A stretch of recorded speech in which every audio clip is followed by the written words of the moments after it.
m'appelle Jimmy Beaulieu, je suis auteur de bande dessinée. On est au coin Mont-Royal-des-Érables où j'ai habité les premiers temps où j'ai fait de la bande dessinée pas mal. J'habitais ici quand j'ai sorti quelques plumes, mon premier livre. C'est ce moment-là aussi que j'ai rencontré mon épouse. C'est ce moment-là où j'ai démarré Mécanique Générale. Donc ça a toute une connotation pour moi, ce petit coin de rue. C'est un quartier qui a beaucoup de charme, là, qui a vraiment des traces du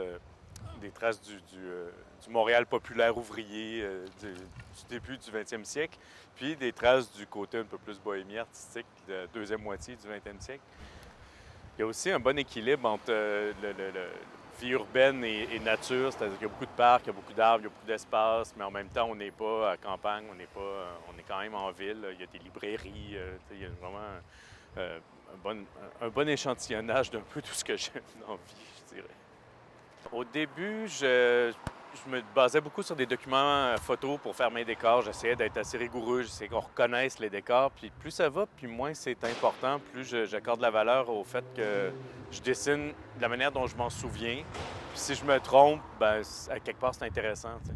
La manière que je travaille, c'est tellement branché sur mes obsessions, mes envies, mes déceptions, mes colères, mes amours, que, tu sais, à un moment donné, quand il y a une certaine cohérence au fait que ça vienne de la mémoire. Puis ça nous fait schématiser aussi. Puis aussi, c'est que quand je retourne dans la rue, après, mettons, je dessine cet arbre-là. euh, Après ça, je le dessine de mémoire une fois. Après ça, je retourne, puis je dis, ah non, tiens, la branche n'est pas tout à fait faite comme ça. Il y a plus une autre curve comme ça, puis l'autre qui part dans l'autre sens. C'est vrai que je dessine jamais ça, des arbres comme ça. Fait que je retourne chez nous, puis j'enrichis un peu comment je dessine. Fait que c'est vraiment tout un exercice permanent. Je regarde les corniches, comment elles sont faites, les balcons, comment ils sont faits, juste l'espace du trottoir. C'est à chaque fois que j'en fais un, je le corrige un petit peu plus sur le précédent. Fait que c'est une espèce de longue démarche dans le dessin. Montréal influence mes œuvres, c'est certainement parce que, tu sais, quand je suis dans un café, quand je suis dans le métro, quand je suis à buanderie, j'ai une lave-sécheuse maintenant, je suis plus à buanderie, mais tu captes des bouchées de conversation souvent, tu sais, tu captes, c'est comme des odeurs de conversation, des petits bouts de phrases hors contexte.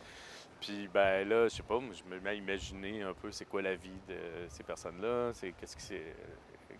pourquoi ils réagissent comme ça l'un avec l'autre, c'est quoi la dynamique. Donc c'est ce qui fait, c'est ce qui démarre un peu l'envie de faire de la fiction. Puis